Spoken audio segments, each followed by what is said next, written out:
नमस्कार प्रेक्षकांनो, नशीबवान या मालिकेच्या आजच्या भागामध्ये काय घडलं हे आपण पाहूयात. गिरिजा आणि रुद्र छान कार्यक्रम सेलिब्रेट करून बाहेर येतात. त्यावेळेस रुद्र तिला म्हणतो की आजचा कार्यक्रम खूप छान झाला ना. गिरिजाही म्हणते हो खूप छान झाला, मला तर खूप आवडलं. ते मुलं किती पोटभर छान जेवले ना. तेव्हा रुद्र म्हणतो हो ना, मलाही खूप आवडलं, तुम्ही माझ्यासाठी डबा घेऊन आलात. आता गिरिजा घरी जायचं म्हणते आणि तितक्यात तिला आठवतं की तिची बॅगच आतमध्ये विसरली. ती आतमध्ये बॅग घेण्यासाठी जाते. तितक्यात श्रीमंत येतो. काय भाऊ, अरे गिरिजा तुझ्यासाठी डबा घेऊन आली आणि आता गिरिजा घरी चालली, मग तू तिला असंच जाऊन देणार का? रुद्राला त्याचं काही बोलणं कळतच नाही. तेव्हा श्रीमंत म्हणतो, अरे तुझ्याकडे बाईक आहे ना, मग तिला बाईकवरती घरी सोडव ना. खरं तर हे तुझ्या डोक्यात यायला पाहिजे होतं. आता तितक्यात गिरिजा त्या ठिकाणी येते आणि रुद्र म्हणतो ठीक आहे जा तुम्ही. पुन्हा श्रीमंत त्याला खुणावतो, अरे असं काय करतोयस? तेव्हा गिरिजाला रुद्र म्हणतो, माझं काम आहे तिकडे, मी सोडवतो ना तुम्हाला बाईकवरून, तुम्हाला चालत असेल तर. गिरिजा म्हणते, अहो पण तुम्हाला खूप काम असेल ना. तेव्हा रुद्र म्हणतो, नाही हो, काम म्हणजे घराकडेच काम आहे, मग मी तिकडेच तुम्हाला सोडवतो आणि नंतर काम करतो. तेव्हा गिरिजा म्हणते की ठीक आहे चालेल. आता दोघेही बाईकवर बसून घरी येतात.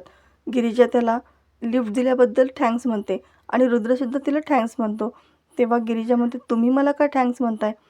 रुद्र म्हणतो, असं कसं? अहो तुम्ही एवढं छान जेवण आणलं, सगळे पोटभर जेवले की नाही छान, आणि तुम्ही जर आला नसतात तर मुलांनी काय दगड आणि धोंडे खाल्ले असते का? आणि दोघेही छान हसतात. रुद्र तिथून निघून जातो. आता त्यांचं हे बोलणं वरून वासंती आणि नागेश्वर पाहत असतो. नागेश्वरला हे सगळं पाहून मनातून खूप राग आलेला असतो. वासंती म्हणते, रुद्र आणि गिरिजाचा जोडा किती छान शोभून दिसतोय ना, म्हणजे त्यांच्यातील गैरसमजही दूर होत आहेत आणि आता त्यांच्यामध्ये संसाराची गोडीसुद्धा वाटायला लागली आहे. नागेश्वर रागातच तिला म्हणतो, दुसऱ्यांच्या संसाराकडे लक्ष देण्यापेक्षा ना स्वतःच्या संसाराकडे लक्ष द्या आणि हे घ्या आतमध्ये नेऊन ठेवा. असं म्हणून तो चहाचा कप तिच्या पुढे करतो आणि ती घेणार त्याच्या अगोदरच तो खाली सोडून देतो. आता सगळा कप खाली फुटतो आणि नागेश्वर तिला हे उचल असं म्हणून तिथून निघून जातो. आता वासंती ते तुटलेले कप सगळा गोळा करत असते आणि त्याच वेळेस त्याची काच तिच्या हाताला लागती. तशाच दुखत्या हाताने ती किचनमध्ये येते आणि कामही करू लागते. तेव्हा गिरिजा त्या ठिकाणी येते आणि पाहून खूपच घाबरते. आई, अहो हाताला काय लागलंय तुमच्या? गिरिजाचा जीव खूप कासावीस झालेला असतो. वासंती म्हणते, काही नाही गं, कप फुटला होता ना, ते काचा उचलताना थोडंसं लागलं, इतकं काही झालेलं नाही आहे. गिरिजा त्याच्यावरती हळद लावते, प्रेमाने फुंकर घालते आणि अशी कामं तुम्ही करत जाऊ नका, कोणाला तरी सांगत जा, असं ती खूप प्रेमाने बोलते. तेव्हा वासंतीच्या डोळ्यातून पाणी येऊ लागतं.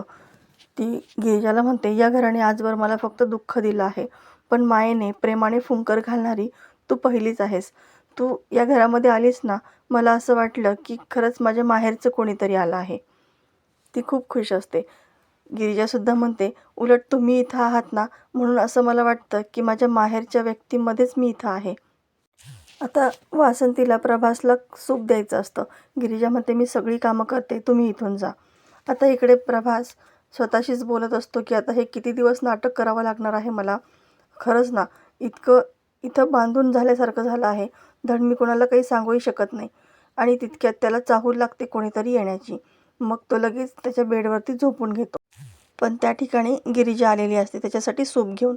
आता गिरिजा त्याच्याशी बोलू लागते, काका तुम्ही लवकर बरे व्हा ना, कारण मला खूप बोलायचं आहे. या घरामध्ये माझं मन मोकळं करण्यासाठी कोणीच नाही. प्रभास मनातच म्हणतो की अगं बोल गं, मी सगळं ऐकतोय, फक्त मला काही करता येत नाही. गिरिजा म्हणते, काका माझे बाबा तुमचे मित्र होते ना, तुम्हाला माहिती आहे का, त्यांचा खून झाला आणि तो खून करणारा व्यक्ती या घरामध्येच आहे. नागेश्वर घोरपडेनेच मारला आहे त्यांना. पण त्या अगोदर ज्या दिवशी त्यांचा खून झाला त्या दिवशी ते तुम्हाला भेटले होते ना, तुम्हाला भेटायला आले होते. मग तुमच्यामध्ये असं काही बोलणं झालं का? बाबांना मला काहीतरी सांगायचं होतं. काय सांगायचं होतं मला काहीच माहीत नाही. तुम्हाला तरी याबद्दल काही माहिती आहे का? का या सगळ्याशी तुमचा काही संबंध आहे? आता प्रभासला तो क्षण आठवतो जेव्हा तो आणि दत्तू दोघेही बोललेले असतात आणि दत्तूला त्याने सत्य सांगितलेलं असतं. आता हा मनातच विचार करतो, म्हणजे हिला माहिती आहे की नागेश्वरनेच तिच्या बाबांना मारले, म्हणजे मी सगळं सत्य हिला सांगून टाकू का? हे घर तिचंच आहे हे सांगू का? तेव्हा गिरिजा त्याच्याशी बोलत असते, बाबांना काय सांगायचं असेल मला, तुम्ही लवकर बरे व्हा ना, म्हणजे तुमच्याकडून मला काहीतरी माहिती तरी मिळेल. तुम्हाला नागेश्वरबद्दल काही माहिती आहे का काका? आता ती त्याच्याशी बोलत असते तितक्यात नागेश्वर त्या ठिकाणी येतो आणि सुनबाई अशी आवाज देतो. नागेश्वर तिला विचारतो की इथं काय करताय तुम्ही आणि ही काय नाटकं चालू आहेत? तेव्हा गिरिजा म्हणते, नाटकं ती तर तुम्ही करता हो, मी तर अगदी मनापासून करते. या घरची सून आहे ना मी. कारण काय आहे ना, प्रभास काकांना सूप द्यायचं होतं म्हणून मी फक्त सूप देण्यासाठी इथं आले होते. तेव्हा नागेश्वर तिला म्हणतो की सून, तुला या घरामध्ये मी आणले हे विसरू नकोस. मला फक्त 6 महिने तुझं नशीब वापरायचं आहे. 6 महिने तुझं नशीब असं ओरबाडून घेईल आणि चिमटीत धरून तुला असं बाहेर फेकून देईल. गिरिजा अगदी शांतपणे त्याचं सगळं बोलणं ऐकत असते. नागेश्वर मात्र प्रचंड चिडलेला असतो. गिरिजा त्याला म्हणते, 6 महिने ना, करा तुम्हाला काय करायचे ते करा. मीही इथेच आहे. नाही 6 महिन्यामध्ये तुमचा हा खोटेपणाचा मुखवटा उतरून त्याचा ठिकऱ्या केला ना, तर नावाची गिरिजा नाही. आता गिरिजा चक्क नागेश्वरला 6 महिन्यांचं चॅलेंज देते. 6 महिने म्हणजे 180 दिवस ना. या 180 दिवसामध्ये ती नागेश्वरचा चेहरा सर्वांसमोर उघडा करणार असते. आता नागेश्वर आणि तिच्यामध्ये चांगलीच आता चढाओढ चालू असते. आता हे सगळं बोलणं त्यांचं प्रभास ऐकत असतो. तो म्हणतो, अरे नागेश्वर, आता तुझे दिवस भरलेच म्हणून समज. तर प्रेक्षकांनो, येणाऱ्या भागामध्ये आपल्याला पाहायला मिळणार आहे की नागेश्वर सुभानरावला म्हणतो, सुभानराव, आता तरी तुम्हाला काम करणं जमणार आहे का नाही?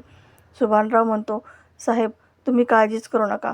आजची ही रात्र त्या गिरिजाची या घरातील शेवटची रात्र असेल. नव्हे तर या जगातील शेवटची रात्र असेल. आता गिरिजाचा जीव घ्यायचा म्हणून सुभानराव एक नाग आणतो आणि तो गिरिजाच्या खोलीमध्ये सोडून देतो. गिरिजा त्यावेळेस निश्चिंत झोपलेली असते, पण त्या फिस्कारण्याने ती जागी होते आणि समोर पाहते तर नाग ती प्रचंड घाबरलेली असते. या सगळ्याचा सामना तिने कसा केला असेल हे पाहणं अतिशय रंजक ठरणार आहे.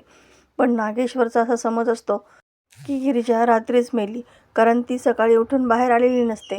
तसं तो वासंतीला विचारतो सुद्धा, काय तुमच्या नवीन सूनबाई कुठं गेल्यात? अजून उठल्या कशा नाही?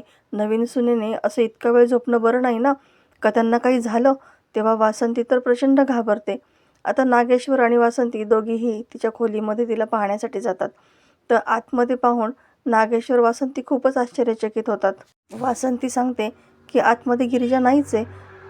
तेव्हा नागेश्वरला आश्चर्यच वाटतं की नेमकी ही गेली तरी कुठे? आता नागेश्वर जेव्हा बाहेर जात असतो त्यावेळेस त्याच्या गाडीमध्ये एक बॉक्स असतो. तो म्हणतो, काय सुभानराव, नवीन वर्षाचं कोणी आम्हाला काही गिफ्ट दिलंय की काय? तो बॉक्स उघडून पाहतो तर त्याच्यामध्ये नाग असतो. हा तोच नाग असतो जो त्याने गिरिजाच्या खोलीमध्ये सोडलेला असतो. तो प्रचंड घाबरतो आणि म्हणतो, हा नाग आमच्या गाडीमध्ये कसं काय आला? तितक्यात गिरिजा तिथं येते आणि त्याला म्हणते की जसा तो माझ्या खोलीमध्ये आला होता ना, तसाच तो गाडीमध्ये सुद्धा आला आहे. तर प्रेक्षकांनो, येणारे भाग जबरदस्त आपल्याला पाहायला मिळणार आहेत.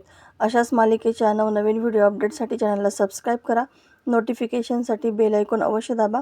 व्हिडिओ पाहिल्याबद्दल धन्यवाद.